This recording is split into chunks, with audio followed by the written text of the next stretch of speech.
የዋሽንግተን ዩኒቨርሲቲ አዲስ ነገር ነው ያስተዋወቀው። ሐሳቡ ምንድነው?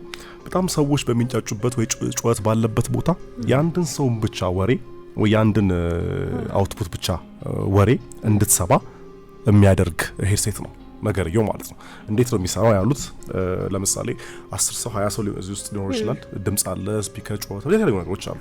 ሄድሴትን ታረጋለህ።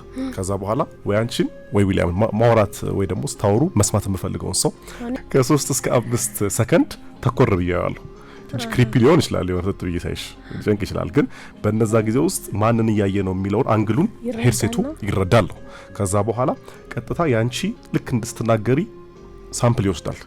ስለዚህ የቤዛ ድምጽ ይሄን ይመስላል፣ አወራሯ እንደዚህ ነው፣ እንደዚህ የሚለውን በዛች ሰከንዶች ውስጥ ካልኩሌት ያደርግና ያቃል ማለት ነው። ከዛ በኋላ አንቺ ብትንቀሳቀሺ ከኔ ፊት ለፊት ዞር ብትይ አንግል ብትቀይር ሌላ ቦታ ብትሄጂ አጠገባችን ያለውን ነገር በሙሉ ፊልተር ያደርጋል፣ ዝቅ ያደርገውና ያንቺን ድምጽ ስላወቀ ዜማሽ እንዴት እንደሆነ ድምጽሽ ምን አጣጣሉ እንዴት እንደሆነ ስላወቀ እሱም ብቻውን ከፍ አድርጎ ያሰማኛል ማለት ነው። ብቻ ሐሳቡ ይሄ ስፒች ፊልተር የማድረግ የለም ሌላውን ባክግራውንድ ኖይሱን ዝቅ የማድረግ እንደዚህ የተለያዩ ነገሮች ፕሬስ ኮንፈረንሶች ሲኖሩ ብቻ የፈለግሽው ነገር ሲኖሩ ጫጫቶች ሲኖሩ ያንን ነገር ለማየት ይጠቅማል ነው የሚለው። ሞክረውታል፣ ሰርቷል።